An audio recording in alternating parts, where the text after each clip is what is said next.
Senhores, então, vamos lá, galera, vamos lá, vamos lá. Anteontem, falamos sobre a questão do problema do Kepler, né? E aí, o problema do Kepler, a gente viu que a trajetória, ou a equação da trajetória para uma força que depende do inverso do quadrado da distância, vai depender também da energia. De como que essa energia ela vai ser definida, né? Se ela vai ser zero, se ela vai ser maior do que zero ou menor do que zero, isso vai determinar a trajetória da órbita da partícula ali em torno do centro. Tudo bem? Então, eu cheguei a fazer com vocês na aula passada algumas coisas.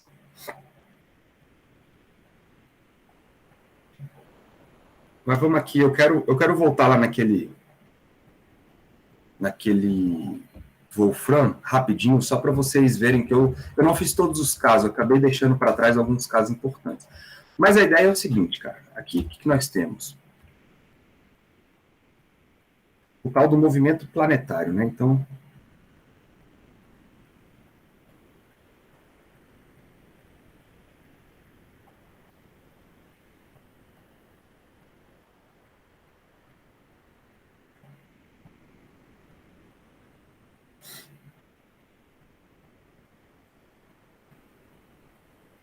vamos retomar esse assunto e vamos finalizar ele hoje. No movimento planetário, a gente viu que a força depende do quadrado da distância, o inverso, né? E o R de θ, era uma função do tipo 1 alfa, uma constante, né? Dividido por 1 mais o epsilon, que determina a excentricidade da órbita, vezes o cosseno de θ, né? E aí, só para registrar aqui, deixar registrado, o alfa, ele é L ao quadrado, isso a gente fez na aula passada, sobre μk. O K é a constante lá da força, tá? É a constante da força. E esse epsilon, ele é definido através da energia, né? A gente define ele assim, raiz quadrada de 2e L ao quadrado sobre μk ao quadrado mais 1. E esse cara está associado à excentricidade, né, da órbita. E aí, dependendo do valor da energia, nós podemos ter várias situações com essa excentricidade.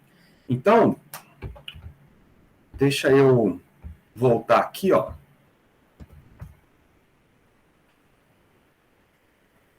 Para esse compartilhamento. Para compartilhar o outro aqui para vocês. Isso é legal a gente visualizar o que está acontecendo, porque as coisas começam a fazer mais sentido, né? Então, aqui. Então, vamos escrever aqui, ó. R é igual. O alfa, galera, é o número de cima. Eu vou botar 1, só para a gente poder fazer gráfico. 1 dividido por 1, mais... Aí tem a excentricidade. Se a excentricidade for 1, olha o que vai acontecer. Cosseno de... Vamos botar aqui o θ. Polar plot.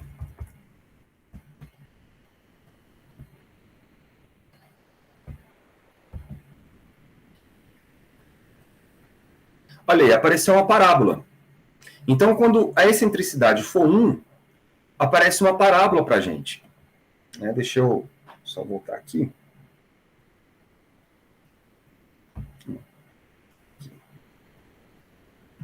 Cadê minhas anotações? Sumiu?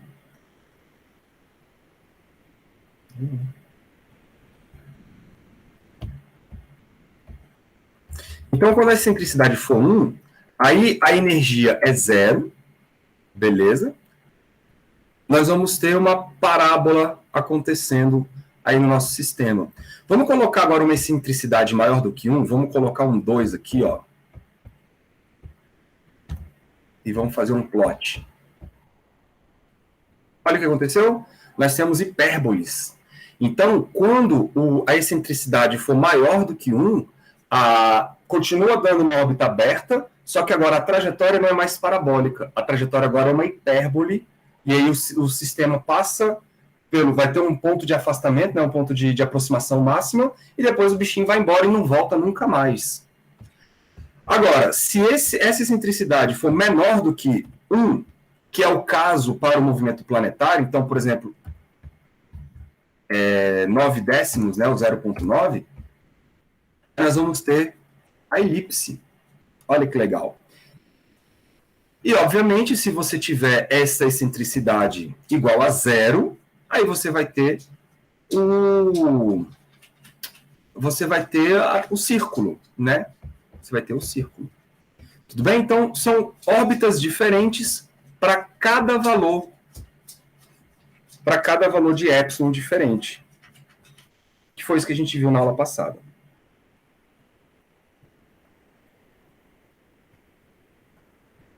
Tranquilo isso, né? Então, a excentricidade depende da energia. Esse é a grande sacada aqui da nossa órbita. E foi isso que a gente fez na aula passada. Bom, o que eu vou fazer agora? Vamos colocar aqui o movimento planetário. O movimento planetário sabemos que é uma elipse, já que o epsilon está entre 0 e 1, né? Ele está entre 0 e 1. Deixa eu botar aqui um desenho de uma elipse, para a gente estudar ela agora com mais detalhes. Mecânica clássica. Aqui, ó. Então, essa aqui é uma figurinha lá do livro de vocês, tá? Então, o que é uma elipse, galera? Uma elipse ela é definida por uma excentricidade que tem a ver com esses dois pontos aqui, ó, que são as distâncias focais, são os pontos focais, né? Foco 1 e foco 2. Está nessa linha do eixo P e do eixo P', são os dois focos.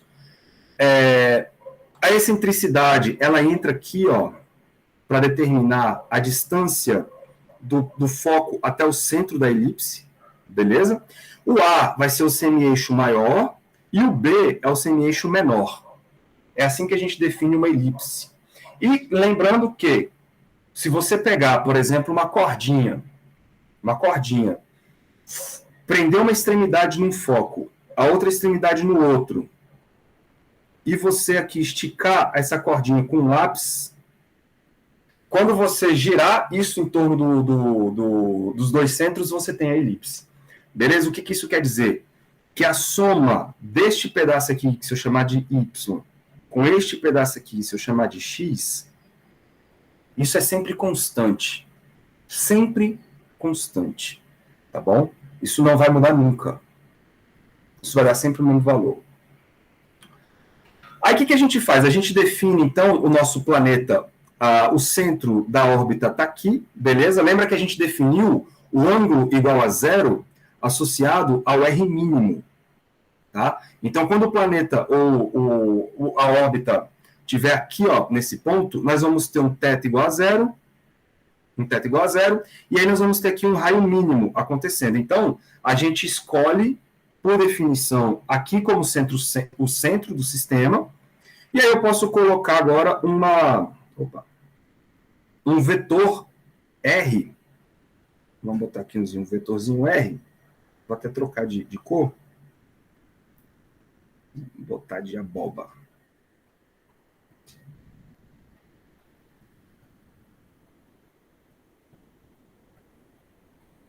Beleza? Esse cara aqui, então, vai ser o nosso vetor R. Opa, deixa eu botar da mesma cor.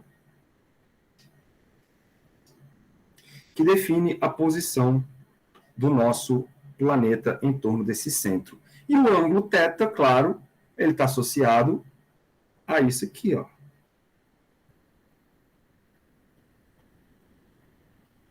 Então, quando você escreve esta equação, você está descrevendo a posição do planeta em relação ao ângulo. E aí, à medida que esse cara vai rodando em torno do centro, você vai tendo um movimento elíptico ou parabólico ou qualquer coisa do tipo, dependendo desse epsilon que está aqui, ó. Visualizaram, galera? Isso é muito importante vocês visualizarem essa ideia. Porque agora as coisas vão começar a se fechar de uma maneira mais prática, né? Vamos estabelecer algumas ideias aqui, ó. Então, primeiro, olhem para o momento em que a gente está com o raio mínimo. O raio mínimo, vou chamar de R mínimo,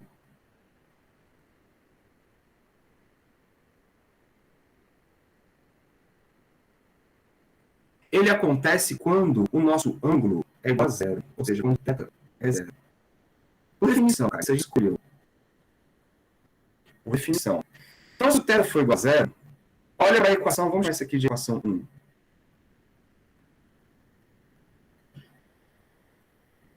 Então, usando a equação 1,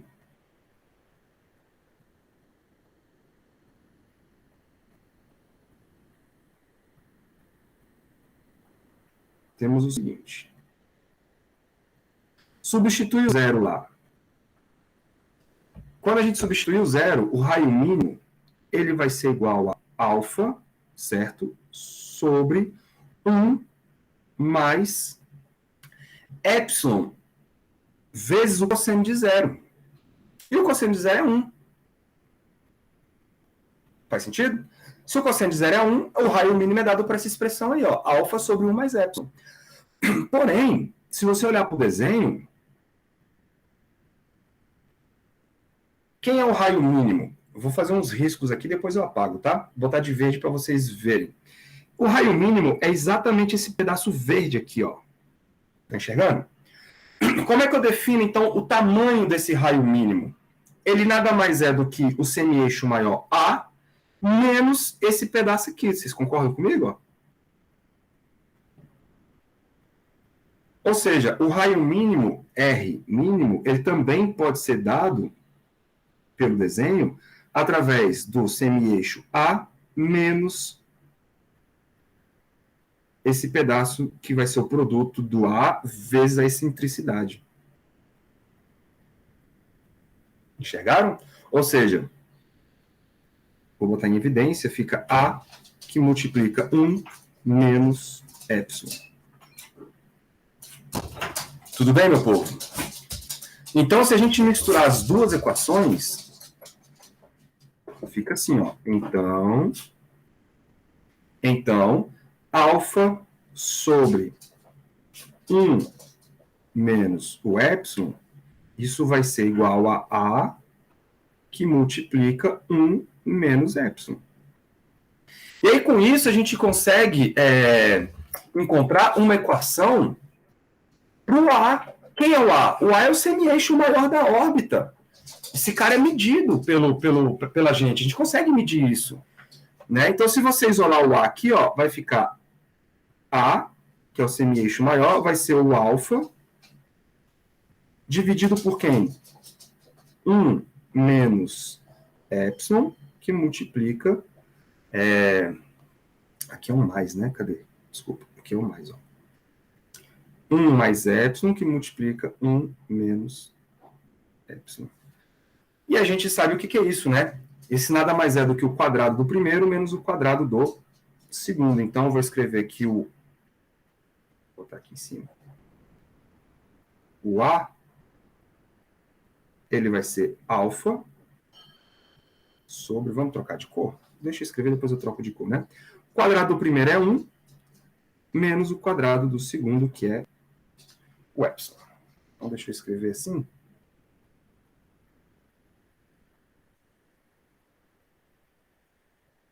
Vou trocar isso aqui de cor, vou botar esse azul clarinho aqui, ó. Legal? E vamos chamar essa equação de equação 2, por exemplo. E depois a gente vai usar ela.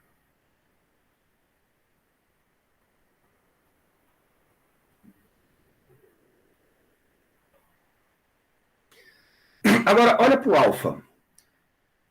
O alfa depende do L quadrado, né? Então, vocês estão vendo que existe aí uma relação que depois nós vamos ter que misturar o momento angular com a energia e ver que de fato é isso. Como? Vamos substituir o alfa... vamos fazer o seguinte. eu vou chamar essas relações aqui de 2. Cadê? Tá com esta cor aqui, ó. Eu vou chamar essas relações aqui de 2.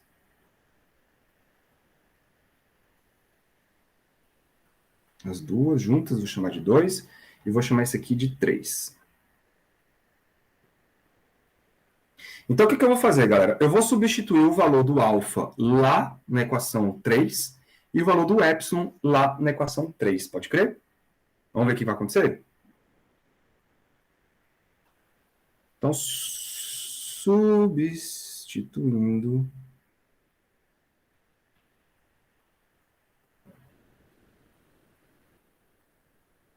dois em 3, temos... Então, vamos lá. A gente quer o A. O A é o semi-eixo maior.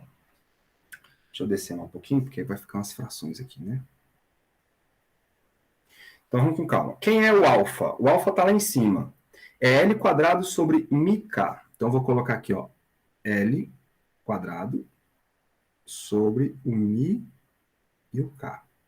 Tudo dividido por 1 mais... Menos, né? 1 menos o epsilon ao quadrado. Quem é o epsilon ao quadrado? Basta escrever o epsilon sem a raiz, não é isso, galera? Então, fica 2EL ao quadrado. Então, 2 e L ao quadrado sobre μk também ao quadrado, menos 1. Não é isso? Ou é mais 1? Mais 1. Só que como tem um menos na frente, né? Então a gente troca menos com mais, vai dar menos, fica assim. Beleza? Porque é 1 menos epsilon ao quadrado. Aí vai botar o sinalzinho de todo mundo aí. Bom, resolvendo essa pendenga aqui, ó, 1 com menos 1 morreu. E aí o nosso A, eu vou colocar L quadrado, só para facilitar a nossa vida, sobre μk, vezes o inverso do segundo. Só que vocês estão vendo que o inverso do segundo é negativo, então vai aparecer um menos aqui em cima, ó. E aí fica μk ao quadrado sobre 2 e L ao quadrado. Legal? Invertiu o denominador. Então, L quadrado com L quadrado morreu, μ com μ morreu, e um K com outro K morreu. O que isso quer dizer? Que o semi-eixo maior, ele vai ser dado por menos, vai ficar um K, não é isso? Menos K sobre 2E. Cara, tem um problema aí, né? Eu tô descobrindo o semi-eixo maior da órbita. Isso é uma distância, cara. Como é que esse troço está dando negativo? Como que esse troço está dando negativo? Alguém tem alguma explicação por que esse negócio está dando negativo? Podem se arriscar aí, se vocês quiserem.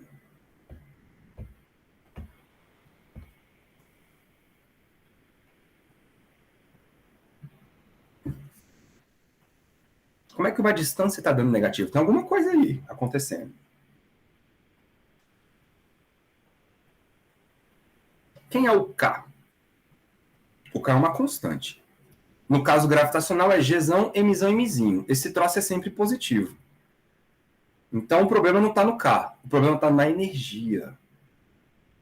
A energia, no caso elíptico, ela é negativa. Por isso que esse troço tem um menos na frente.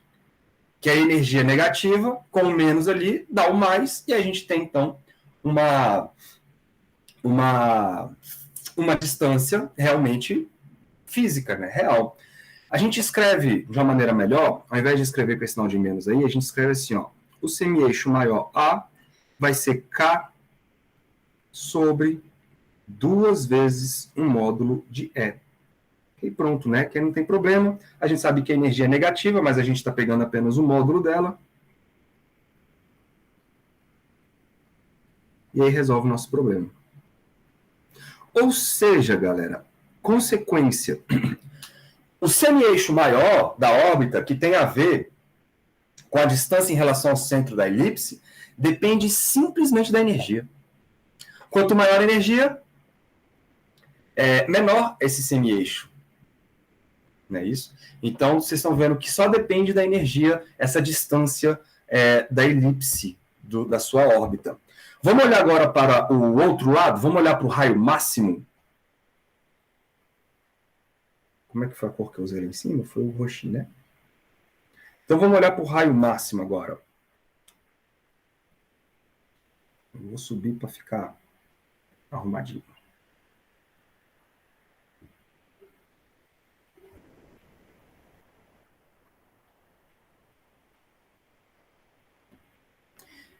Então, quando a gente estiver do outro lado da órbita, a gente vai ter o raio máximo, e isto vai dar um ângulo igual a quanto, galera? Alguém pode me dizer aí?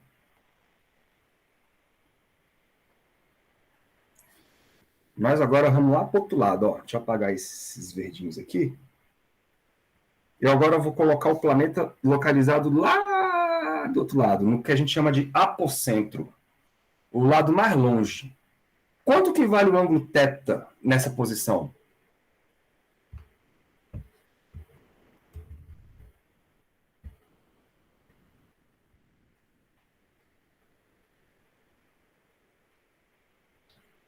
Pode falar. Quanto que vale o ângulo θ? Isso, vale π. Então, vou fazer a mesma conversinha que eu tinha feito lá na outra parte. Aqui o ângulo θ é π, substituindo na equação 1. Então, pela equação 1,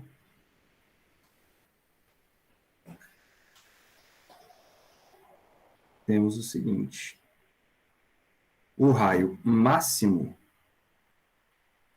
ele é dado por alfa sobre 1 mais epsilon cosseno de π. Certo? E quem é o cosseno de π? O cosseno de π é menos 1. Então, o raio máximo ele vai ser igual a alfa sobre 1 menos epsilon. Deixa eu fazer a mesma brincadeira que eu fiz lá no outro, para ficar igual, né? Então, vou chamar isso aqui... Vou chamar de nada não, vou só mudar a corzinha. Então, o raio máximo é dado por esse troço. Mas, porém, foi assim que eu fiz? Não, né? Deixa pretinho. Opa.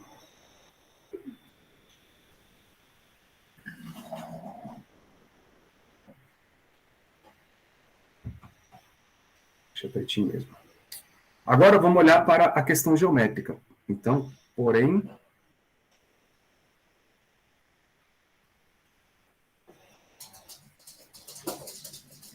Olhem para o raio máximo lá no desenho. Quem seria o raio máximo? O raio máximo é essa distância aqui, ó.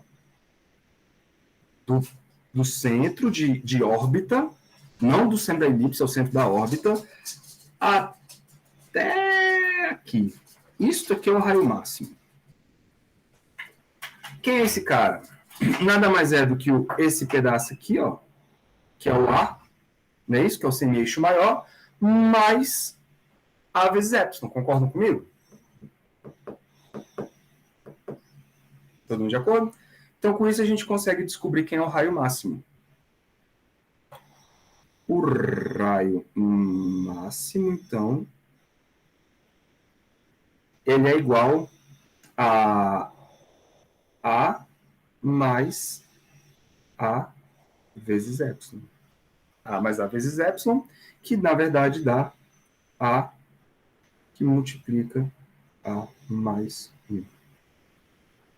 Pronto. Se você fizer a mesma gracinha lá e substituir as duas coisas, você vai ver que você vai chegar na mesma equação. Então aqui não vai ter muita novidade, porque quando você igualar as duas coisas, ó, você igualar A que multiplica A mais 1 com alfa sobre 1, que é a epsilon, né? Epsilon. Você vai ver que você vai chegar no mesmo resultado, que é A igual ao alfa e multiplica 1 menos epsilon quadrado. Então, usando o raio máximo, isso não te dá informação nova. Você só sabe escrever ele. E é coerente, porque deu o mesmo resultado. Então, nada demais. O que a gente vai fazer agora? A gente vai querer procurar o semi-eixo menor B. Se a gente olhar para o semi-eixo menor B, vamos pensar agora no seguinte, galera. Vamos supor... eu vou copiar esse desenho de novo, porque ele é importante. Então, vamos aqui, ó. Eu quero agora o semi-eixo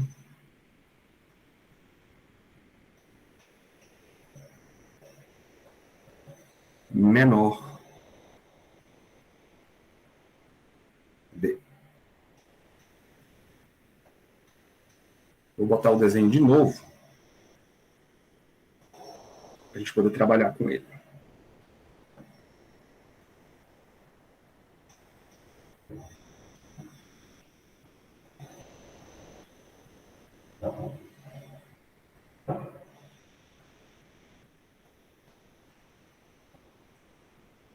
Então, eu vou fazer a seguinte consideração. Vamos supor que o planeta, ou o corpo orbitando, aí, o objeto que orbita, ele está localizado exatamente aqui, ó, no meio da elipse, nessa posição. Certo? Quando ele estiver nessa posição, algumas coisas são importantes aqui. Eu vou fechar um triângulo dado por esse lado e esse lado.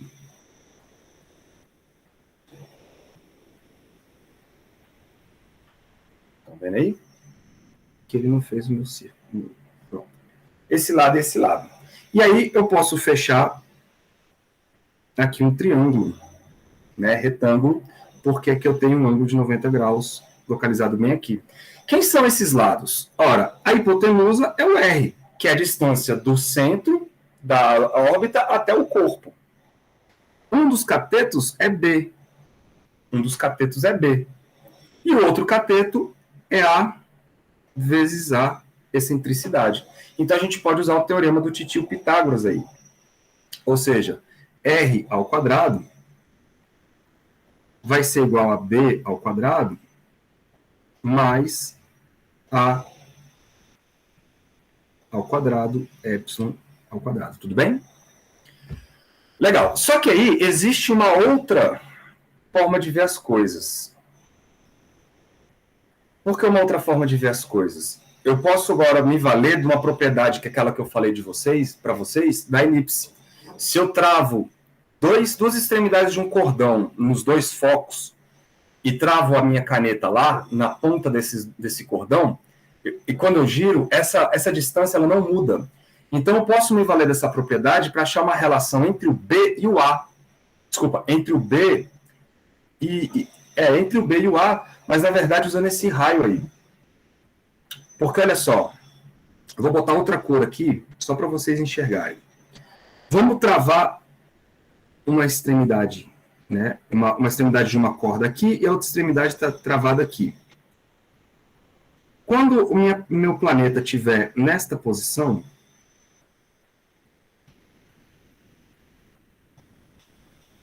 o que aconteceu? Qual é a distância das duas, o comprimento total dessa corda? Concordam comigo que vai ser R mais R? Porém,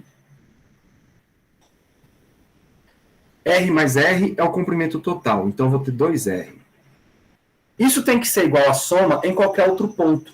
Vamos escolher o ponto do raio máximo, por exemplo. Vamos escolher o ponto do raio máximo. Quando o bichinho estiver lá no raio máximo, eu tenho esta distância aqui, beleza? Para o primeiro pedaço do cordão. E eu tenho esta distância aqui para o segundo pedaço do cordão. Vocês estão enxergando?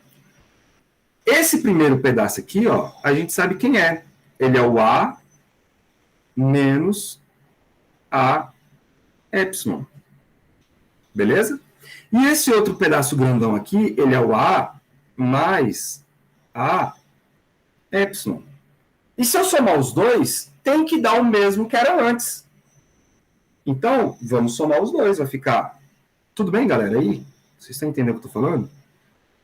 Vai ficar A que multiplica 1 menos epsilon, mais A que multiplica 1 mais epsilon. Vocês entenderam o que eu fiz?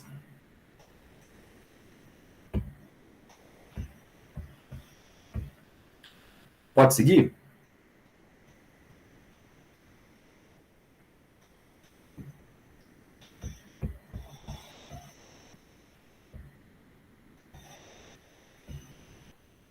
Repito, ó. Quando você pega uma elipse e marca os dois focos e prende um cordão aqui, ó. Quando você trava isso numa caneta e faz isso aqui,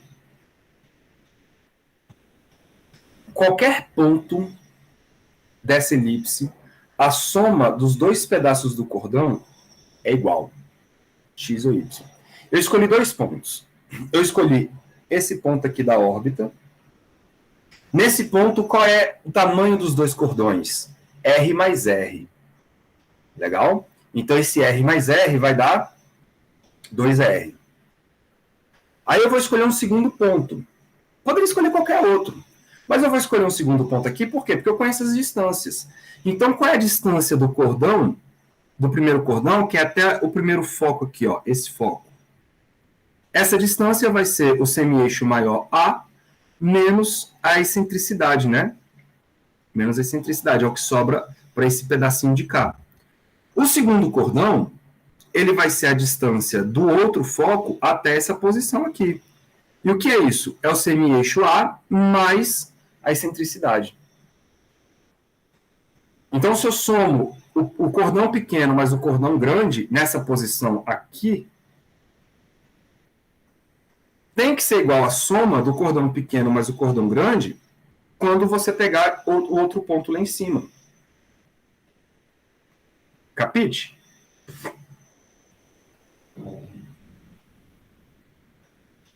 E é isso que eu estou escrevendo aqui nesta equação aqui, ó. 2R, que é R mais R, que é quando o planeta está lá em cima, tem que ser igual a quando o planeta está lá no outro lado, no R máximo. Então, estou somando um pedaço de um cordão mais um pedaço do outro. Perfeito, né? Beleza. Posso colocar aqui o A em evidência e a gente vai chegar numa expressão interessante, ó, que não dá para ver olhando para o desenho, mas a gente consegue ver manipulando aqui, ó. Fica 2R é igual, vou botar o A em evidência, então fica 1 menos epsilon mais 1 mais epsilon. Então, epsilon com epsilon morreu, 1 mais 1 dá 2, de maneira que 2R é igual a 2A, consequência, R é igual a A. Isso não fica tão claro quando você olha para o desenho, mas aí quando a gente faz a conta fica claro, né? Então, esse R aqui nesta posição, tá? Nessa posição específica, esse R é igual ao próprio semi-eixo. Tudo bem? Essa é a conclusão que nós chegamos. Então, se eu substituir essa informação aqui, aqui, ó, vai ficar o seguinte. Então, vamos lá para cima.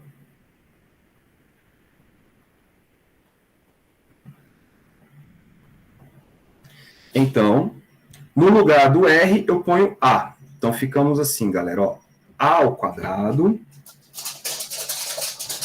é igual A ao quadrado é igual B ao quadrado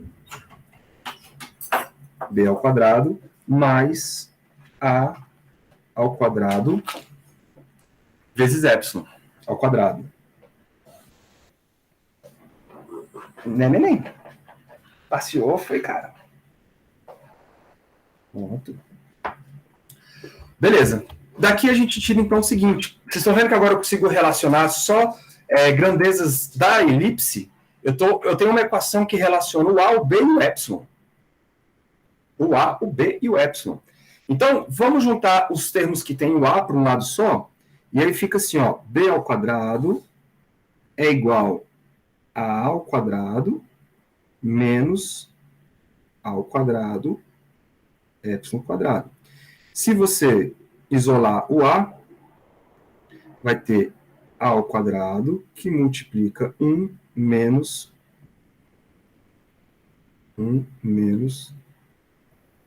epsilon 2. Legal? Tira a raiz quadrada, então B, o A ao quadrado sai da raiz, né? Então fica A raiz de 1 menos epsilon 2. Legal. Então eu encontrei aqui uma relação entre o B e o A. Entre o B e o A. Mas nós sabemos que deixa eu ver se eu botei número aqui, ó. Aqui, ó, da equação 3, tá vendo? Eu sei quem é o A da equação 3. Então, vou substituir esse A lá em cima. Mais vírgula da equação 3.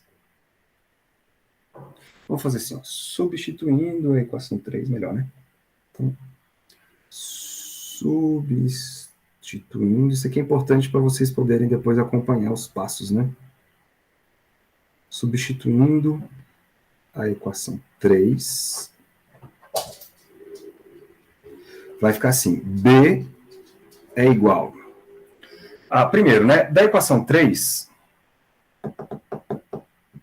Não, vamos direto. Vai ficar B é igual. Quem é o A? Vamos olhar lá o A de novo. É alfa 1 menos epsilon quadrado. Então, vou botar lá. Alfa 1 menos epsilon ao quadrado.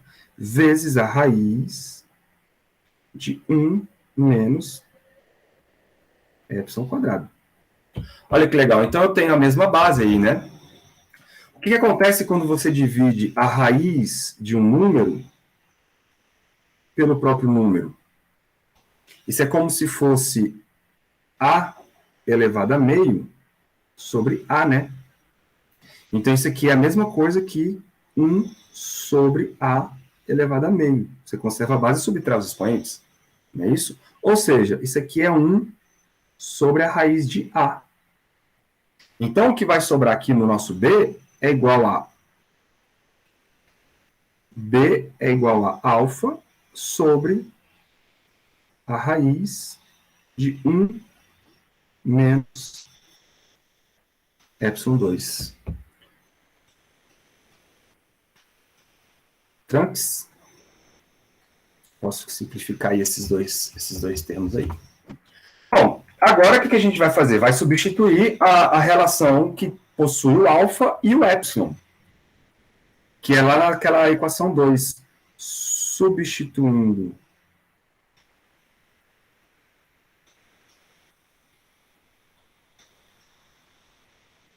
as equações 2, que eu rotulei de 2, né?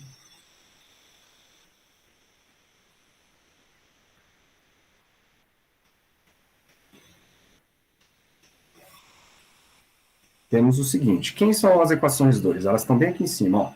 Olha lá, o alfa é isso e o epsilon é isso. Então, eu vou substituir no lugar do alfa esse termo, no lugar do epsilon, aquele termo de lá. Tá certo? Então, vamos ver com calma aqui, ó. Será que eu consigo escrever aqui? Acho que não, né? Não, vai ficar muito apertado. Então, vai ficar assim, ó. B é igual. Alfa em cima é L ao quadrado sobre μk. Embaixo vai aparecer uma raiz quadrada de 1, né? Menos o epsilon ao quadrado. Esse cara ao quadrado. De novo, ao quadrado, basta tirar a raiz desse. Basta eliminar essa raiz, né? Então fica 2EL quadrado, μk quadrado, menos 1. Então 2EL quadrado sobre μk ao quadrado, menos 1 por conta do sinalzinho lá. Bom, aqui vai morrer de novo com isso aqui. Nosso B, então, vai ser igual a... Vamos colocar assim, ó. L2 sobre μk vezes... Aí vai ficar o inverso do outro, beleza? Vai ficar assim, ó. Raiz quadrada de menos μk ao quadrado sobre 2EL quadrado, beleza? Tá, já sabemos que quem vai sair da raiz é o K e o L. Vai sair da raiz o K e o L. Então, vamos fazer com calma aqui. Vai ficar B é igual a L2 sobre o μ vezes o K. Saiu da raiz o K, saiu da raiz um L. Ficamos ainda com menos μ, né? Sobre 2E. Podemos, se a gente quiser, jogar esse μ aqui para dentro da raiz. Se eu jogar esse μ para dentro da raiz, vocês concordam comigo que ele vai dentro da raiz como μ quadrado? Então, eu vou tirar esse K daqui, ó, e vou jogar um μ ao quadrado dentro da raiz. Né? Que aí eu posso cortar com um μ lá em cima.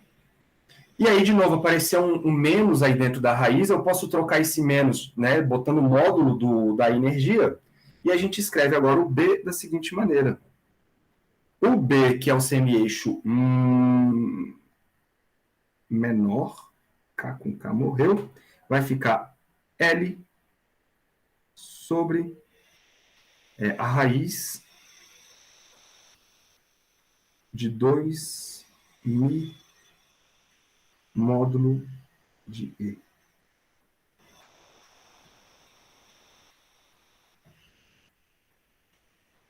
Ou seja, galera, o semi-eixo menor da órbita, que é aquela distância lateral do planeta, em relação ao centro, em relação à elipse, né, depende tanto da energia quanto do momento angular. Então, agora o momento angular ele vai entrar na jogada para você descobrir qual é a distância do semi-eixo menor. Percebam que o A e o B são grandezas medíveis em relação ao posicionamento do planeta em relação a gente, tá certo? E a gente está vendo que essas grandezas medíveis, elas dependem da energia do planeta e do momento angular do planeta. O B depende dos dois, o A só depende da energia. Bonito, né? Muito bonito. O que isso quer dizer? Isso quer dizer, cara, que você consegue calcular a energia do planeta, né? Você sabe que você vai medindo a órbita, né, por exemplo, da Lua em relação à Terra. Você vai medindo a órbita da Lua em relação à Terra. Então, você sabe quando que ela está naquela posição máxima, quando ela está na posição mínima e quando ela está nas posições laterais. Aí você mede essa posição lateral, ou você mede a posição máxima ou mínima. Quando você mede a máxima ou mínima, você sabe o A. Se você sabe o A, olha só, você automaticamente sabe a energia da Lua. Chique, né? E aí, quando você tem o planeta localizado, ou a Lua localizada naquela posição lateral, você mede o B. Quando você mede o B, você já conhece a energia, aí você sabe o momento angular. Genial, né, velho? Então, essas equações, elas são importantes para a gente descobrir informações dos corpos que orbitam centros planetários. Até aí, alguma dúvida? Tá tudo bem?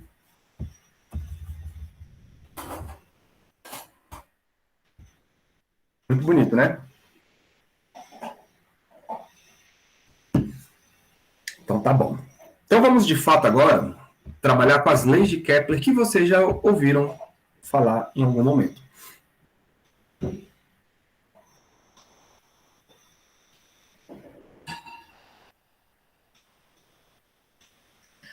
Primeiro eu vou começar aqui, galera, com a questão da velocidade, que a gente vai chamar de velocidade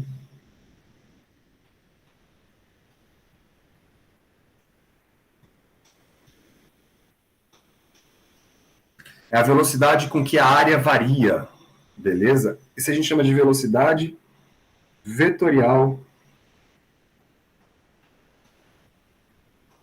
areal.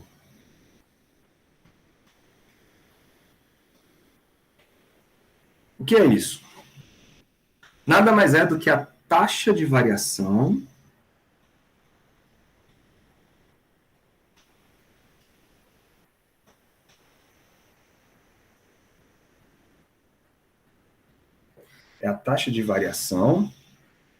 da área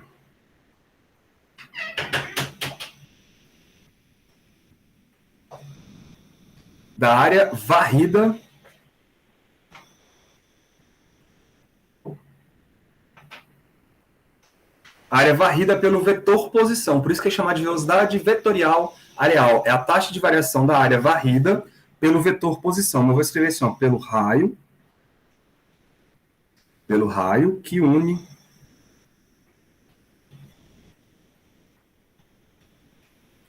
os corpos.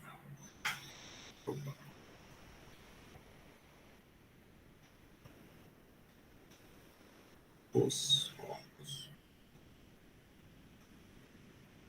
Que une os corpos. Então, deixa eu pegar uma imagem aqui para a gente discutir ela. Discuti-la.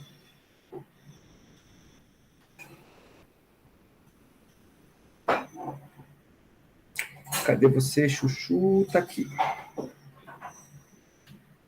Então, imaginem, aqui, ó, um planeta, galera, ou uma trajetória qualquer, tá?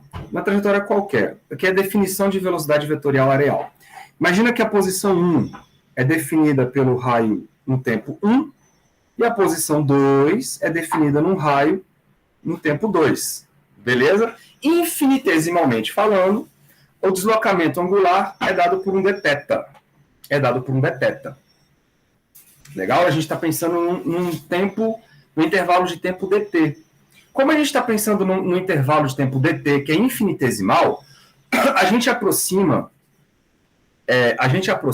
esta figura, né, essa trajetória aqui, ó, como sendo um triângulo. E aí a área varrida por esse vetor é a área desse triângulo aqui, ó.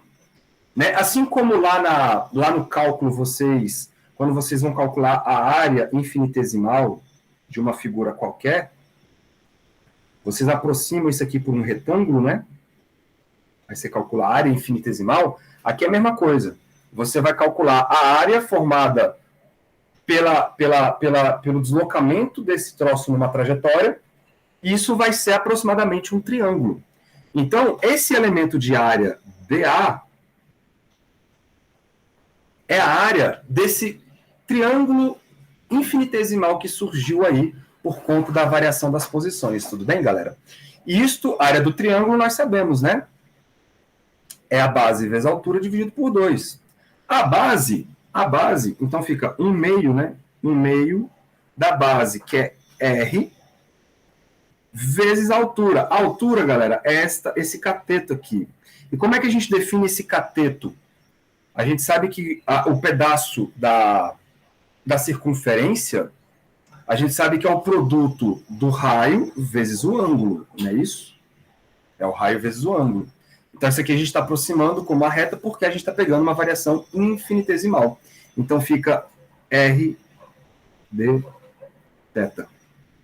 Pode crer. Como é infinitesimal, a gente pode fazer isso sem problema nenhum. Toma isso, divide isso por um intervalo de tempo infinitesimal. Então, você vai escrever aqui dA dt. Isso vai ser igual a R ao quadrado sobre 2 dθ dt. Pode crer? Mas quem é o dθ dt? Ora, a gente sabe que o dθ dt é o θ ponto.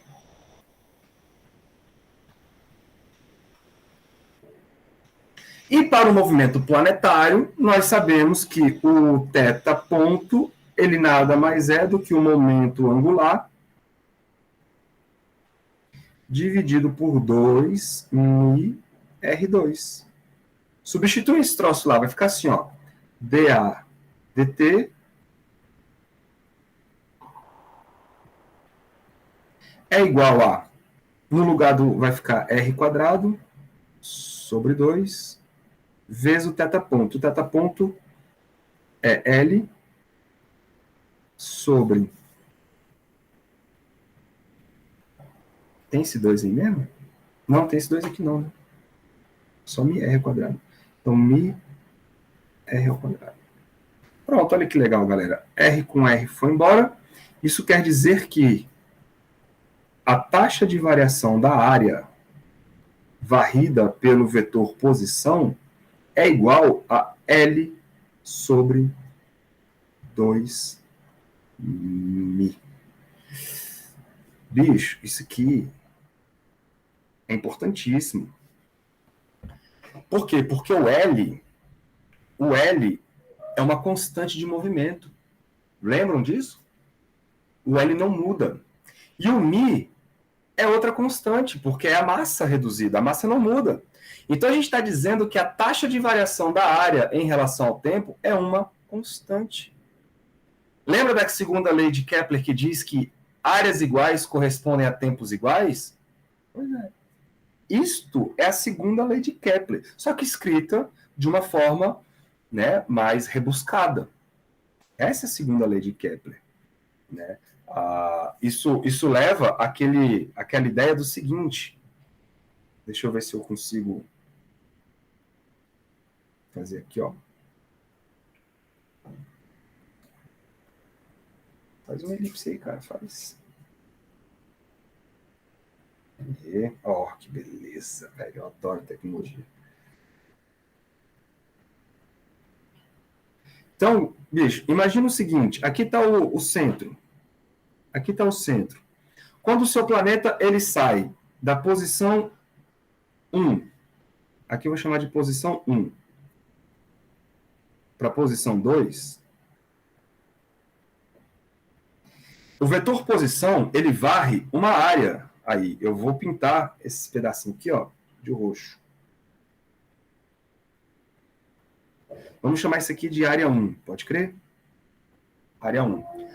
Agora, quando ele está na posição 3 e vai para a posição 4, então tá aqui, ó, posição 3,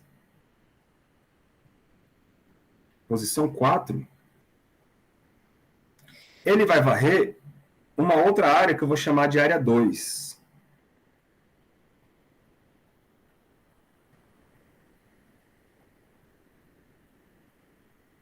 Área 2.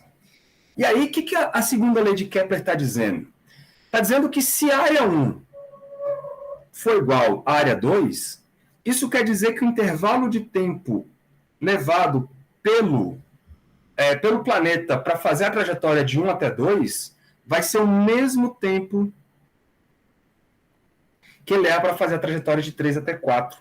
Então, o que a segunda lei de Kepler está dizendo no fundo é, deixa eu botar até aqui de vermelho, ó. Se a área 1 for igual à área 2, então delta T1 é igual a delta T2. E isso, galera, o Kepler, ele fez isso apenas de maneira empírica.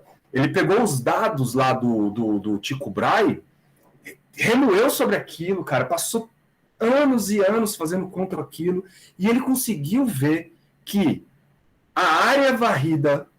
Olha só, bicho, esse cara era muito doido, cara. Ele conseguiu ver que a área varrida pelo vetor posição era igual a outra área varrida pelo vetor posição, caso os tempos sejam iguais.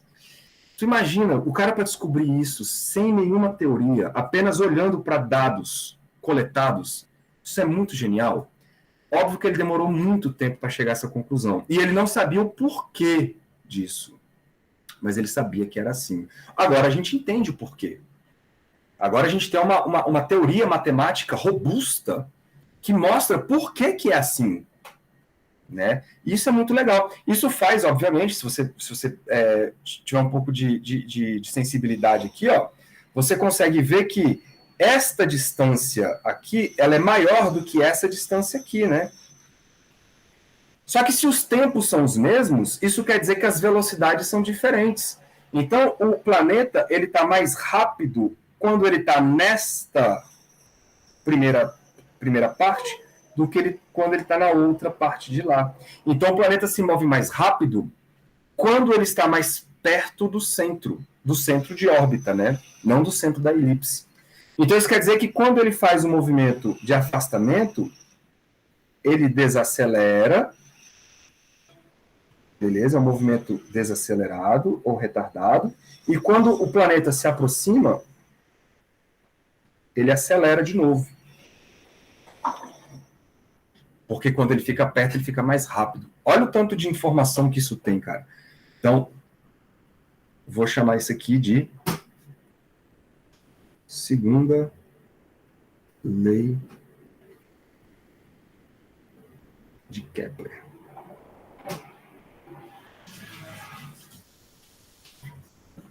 Genial, né? Tudo bem, senhores, aí? Estão acompanhando? Vamos olhar para a terceira lei? A terceira lei é bem simples, tá? Deixa eu só ver qual foi a cor que eu usei. Foi verdinho? Vou manter o verdinho aqui. Deixa eu tirar isso aqui.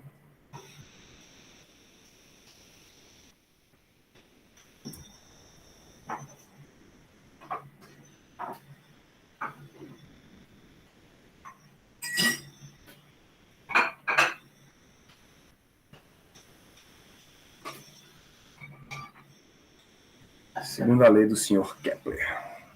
Então vamos agora olhar. Oi, é isso. O senhor falou aí que o Kepler conseguiu chegar nessas conclusões através dos dados experimentais. Esses dados seriam, tipo, as posições dos planetas? As posições e o tempo. Porque o que o Tycho Brahe fez? Ele construiu um aparato experimental. O Tycho Brahe ele era um cara muito bom em construir coisas. Ele era um cara que...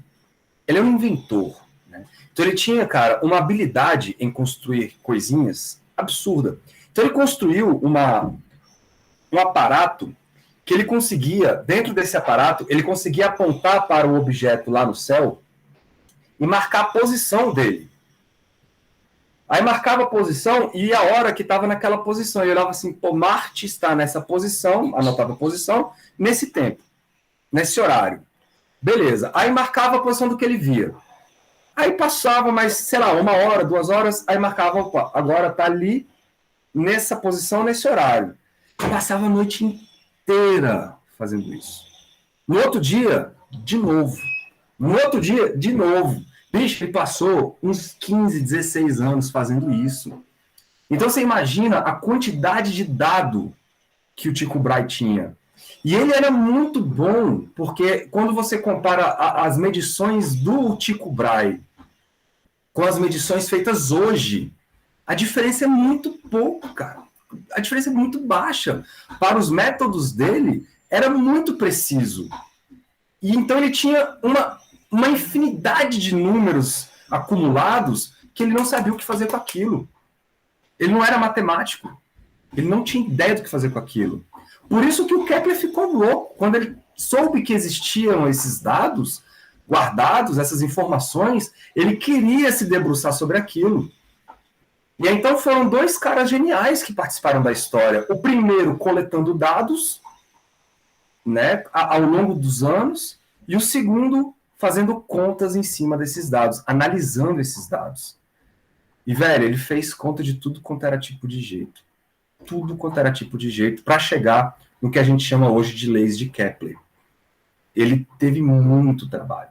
Muito. Trabalho braçal mesmo, sabe? E aí eles ficaram para a história por conta disso, por conta das consequências, né, que chegaram. É óbvio que eles não sabiam o que estava acontecendo.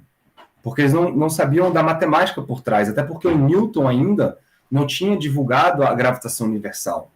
Depois que o Newton vem com a gravitação universal, com essa matemática que a gente está fazendo aqui, é que a gente consegue, então, deduzir e provar as leis que a gente chama de Kepler. Louco isso, né, cara? Demais, porque pro cara pegar esses dados, velho, e analisar assim, sai isso, meu Deus do céu. Tu imagina isso. Ele tem lá infinitos valores de posições e tempos, infinitos valores. Inclusive o Kepler, ele ficou um pouco assustado, porque quando ele foi traçar a trajetória de Marte, ele viu que era uma elipse. E na época existia um problema muito sério, que era a questão da órbita ser circular, né? Todo mundo queria que a órbita fosse circular. Por quê? Porque passava-se na cabeça das pessoas assim, cara, se Deus criou o universo, ele vai criar o universo da maneira mais simples possível, né? Mais perfeita possível. E o que é a perfeição? É o círculo. Então eles queriam que as órbitas fossem circulares, muito enraizado da ideia de Aristóteles, que Aristóteles falava, olha, as órbitas são circulares e tudo gira em torno da Terra. E o Kepler sabia que não era em torno da Terra, sabia que era em torno do Sol, mas as órbitas continuavam sendo circulares para o Kepler. Então, quando ele botou no papel e viu que era elíptico, ele falou, cara, será que o Tycho Brahe errou? Será que, sei lá, numa noite fria, aí, tremendo, ele marcou a posição errada? Só que ele sabia da fama do Tycho Brahe, ele sabia que o Tycho Brahe era um cara extremamente minucioso, ele não ia cometer esse tipo de erro. Então ele confiou cegamente nos dados e, cara, cálculo atrás de cálculo, até chegar nessas consequências aí que a gente chama de leis de Kepler. Isso ficou tão importante para a época que o Kepler ficou conhecido na época como o legislador do céu, bicho. Bota fé na parada dessa? Porque ele enunciou as 3 leis que regem o movimento planetário. Ele não sabia o que estava acontecendo, porque ele só tinha dado experimental, mas ele chegou em 3 consequências extremamente importantes. Legal, né? Louco demais. Louco demais. Então, vamos olhar para a terceira lei? Para a gente olhar para a terceira lei, a gente precisa enxergar aqui o período do movimento, né?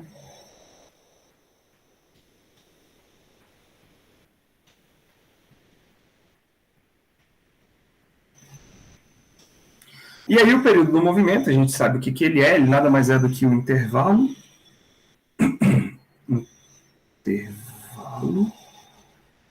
de tempo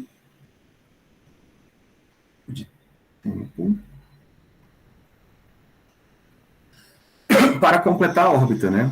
Então, para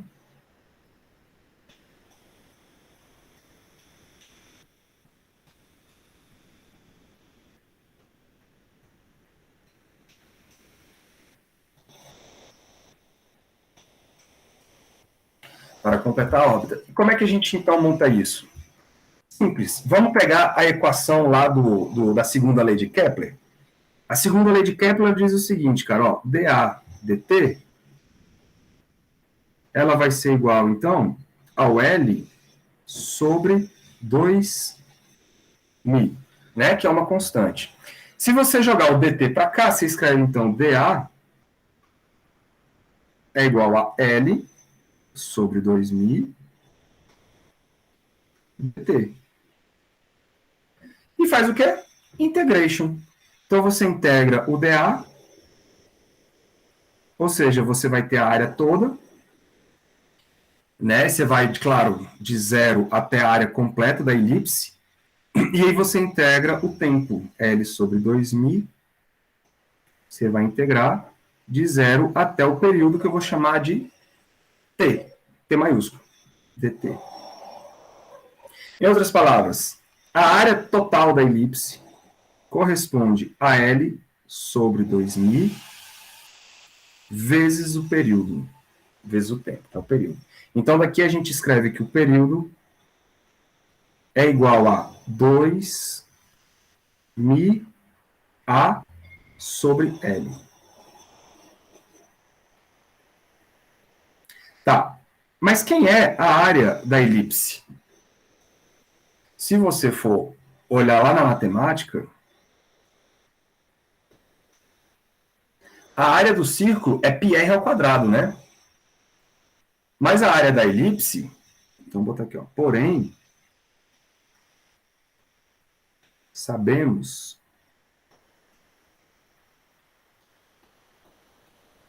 que a área da elipse é dado por π, aí o produto dos dois semi-eixos, né?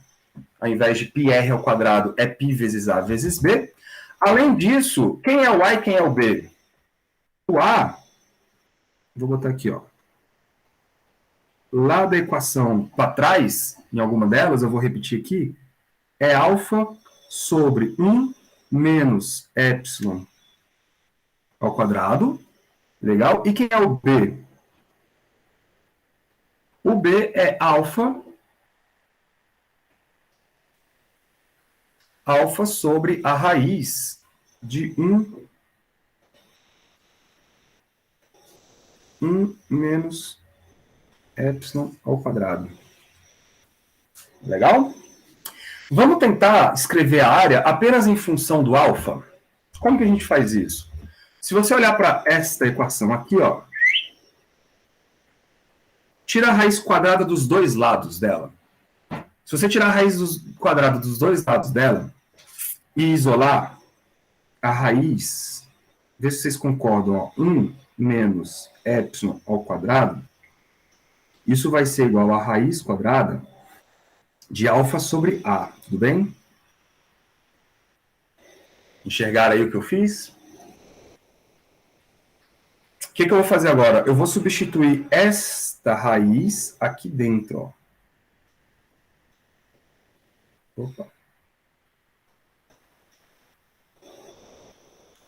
Ou seja, eu vou escrever que B é igual a alfa sobre a raiz de 1 menos epsilon quadrado. Mas a raiz de 1 sobre epsilon quadrado é a raiz de alfa sobre A. Tudo bem, galera? E aí isso aqui fica, então, alfa vezes a raiz de A sobre alfa.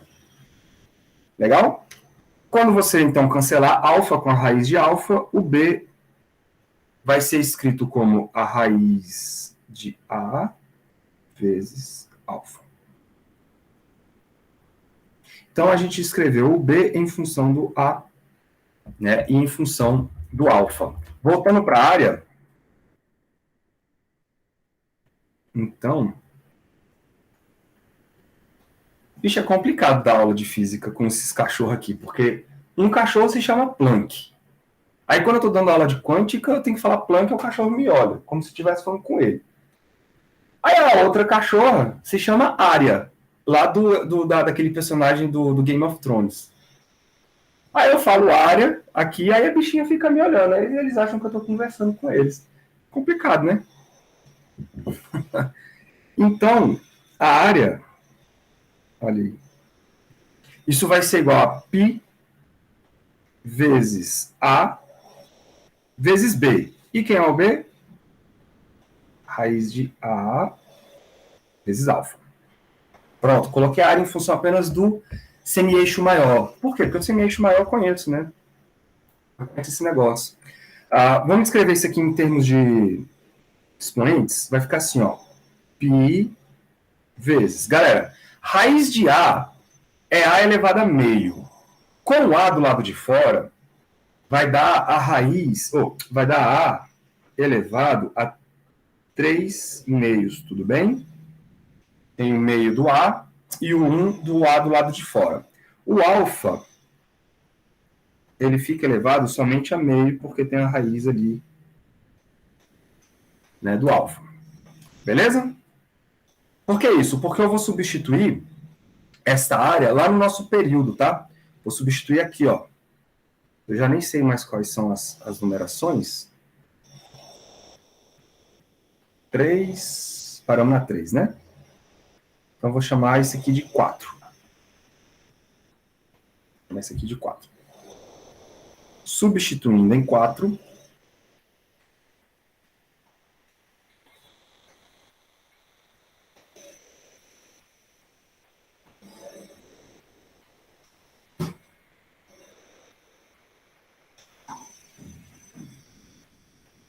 substituindo em 4, a gente vai ficar com o seguinte. O período, então, é igual a...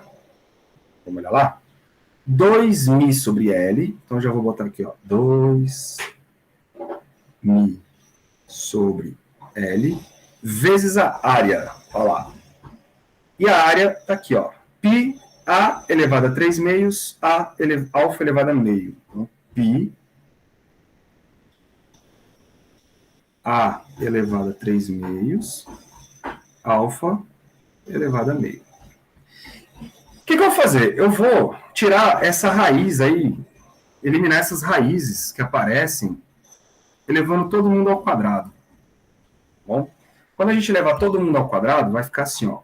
Período ao quadrado é igual a 4 μ2 π2 A3 alfa sobre L. Pode crer? Vamos substituir o valor do alfa? Vamos botar aqui do cantinho, ó. Quem é o alfa? O alfa apareceu lá no primeiro quadro, ó. O alfa é L quadrado sobre μk. Viram aí? Vou voltar para cá. L quadrado μk. Então, vamos ver o que vai acontecer. O período, então, ao quadrado é igual a 4 μ ao quadrado, π ao quadrado, sobre... Ah, faltou um quadrado no L aqui, né? Que eu levei todo mundo ao quadrado. L ao quadrado, A ao cubo, vezes o alfa. E o alfa é L quadrado sobre μ. Então, esse cara aqui já vai embora com isso. Essa massa vai embora com essa. E vai aparecer um K aí, né? Quando eu trouxer aqui o A para baixo, vai ficar assim, ó. Eu já vou até trocar de cor. Período ao quadrado sobre o A ao cubo. Isso vai ser 4 μ π ao quadrado sobre K. Cara, olha que legal. O lado esquerdo é o período e é o semi-eixo maior, que tem a ver com a distância, né, em relação ao centro. E a relação do quadrado do período com o cubo da distância está dando uma constante. 4 μ π K. Então, isso me leva a crer que o período ao quadrado dividido pela distância ao cubo é o mesmo, é uma constante para um planeta que gira em torno do centro. Isso aqui é conhecido como a gloriosa terceira lei do Sr. Kepler. Deixa eu usar a mesma. De novo, isso aqui, galera, ele descobriu fazendo conta de maluco. A gente está provando uma coisa que ele fez simplesmente na unha, cara, na unha. Agora, tem uma certa discrepância aqui que o Kepler já tinha percebido, tá? Porque quando ele fazia essa conta, por exemplo, para o Sol e a Terra, dava um número.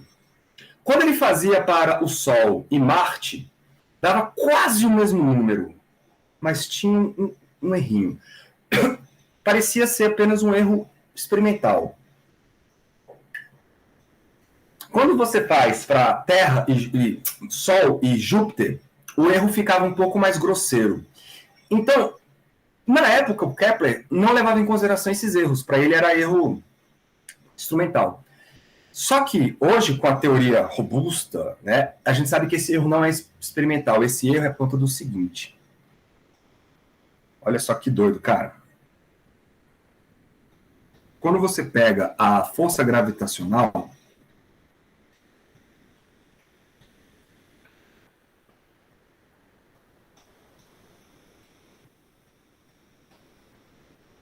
e abre a conta, você percebe que a terceira lei de Kepler é apenas uma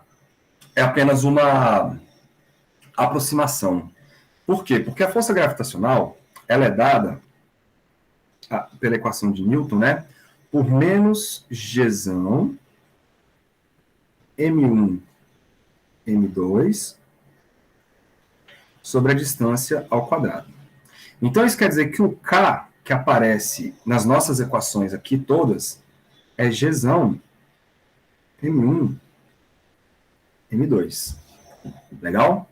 E a massa reduzida que tem ali na equação, vocês lembram que ela é M1 M2 sobre M1 mais M2. Então, vamos substituir essas coisas aí na terceira lei de Kepler. Assim, ó. Período ao quadrado sobre o A ao cubo. Isso vai ser igual, olha lá, 4π.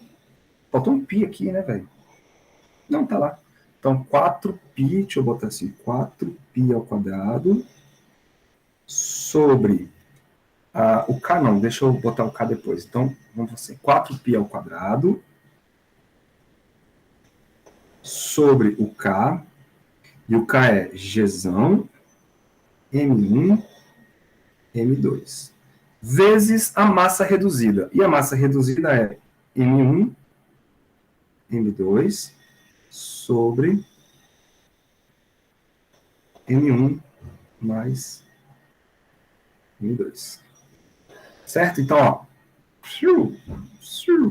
foi embora. E a gente encontra que o período ao quadrado sobre a distância ao cubo, isto é igual a 4π ao quadrado sobre Gzão M1 mais M2. Então, vocês estão vendo que a terceira lei de Kepler, quando você abre a situação e deixa de tratar para o sistema reduzido de um corpo para os dois corpos, vocês estão vendo que envolve a massa dos dois, né? A massa do centro, que no caso seria a massa do Sol, por exemplo, e a massa do planeta, né? Que orbita o Sol. A massa do Sol e a que orbita o Sol. Quando você troca de planeta, você troca a massa do planeta. Então esse valor vai mudar também. O lance é que, como o Sol ele é muito mais massivo do que os outros planetas, essa soma aí embaixo, a massa do planeta ela é desprezível. Ela é desprezível. Então, quando você faz a conta usando Sol e Marte, vai dar um valor. Quando você usa Sol e Terra, vai dar um valor muito próximo. Não igual, mas muito próximo. E é essa proximidade que o Kepler não enxergou. Então, a terceira lei de Kepler, ela, na verdade, é uma aproximação, porque ele falava assim, cara, ó, o período ao quadrado sobre a distância ao cubo é o mesmo valor para todos os planetas do sistema solar. E não é verdade. Não é verdade. Por quê? Porque depende da massa do planeta que você está levando em consideração também, cara. Olha que legal isso. Então, isso fica muito mais próximo quando você lida, por exemplo, com Júpiter. Júpiter é o planeta mais massivo do sistema solar, e aí quando você compara a massa dele com a massa do Sol, é óbvio que a massa do Sol é muito maior. Mas existe ali uma coisa que você pode não desprezar. Né? Então, essa constante da terceira lei de Kepler, ela tem uma discrepância maior quando você usa para o Sol, quando você usa para Júpiter, do que quando você usa para, por exemplo, a Terra. Legal? Então, a conclusão aqui que a gente chega é o seguinte, ó. A terceira lei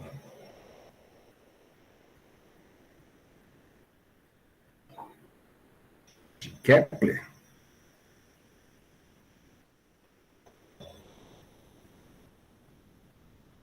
é, na verdade, uma aproximação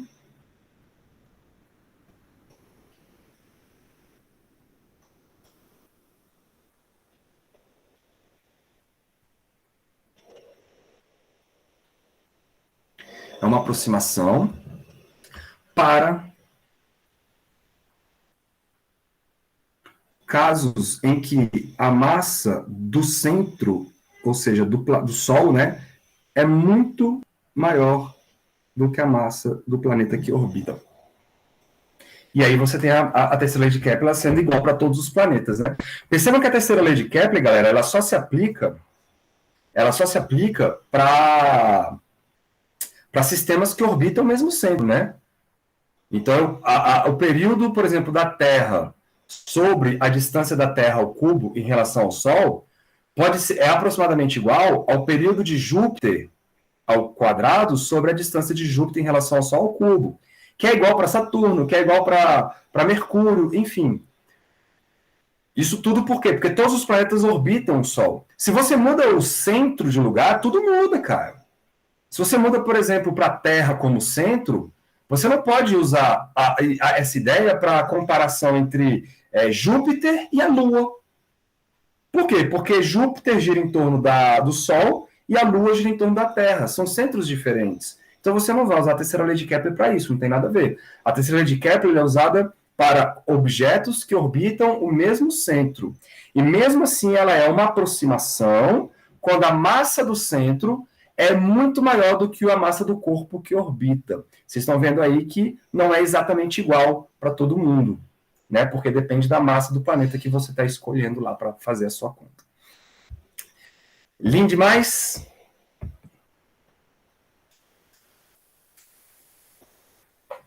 Tudo bem aí com vocês?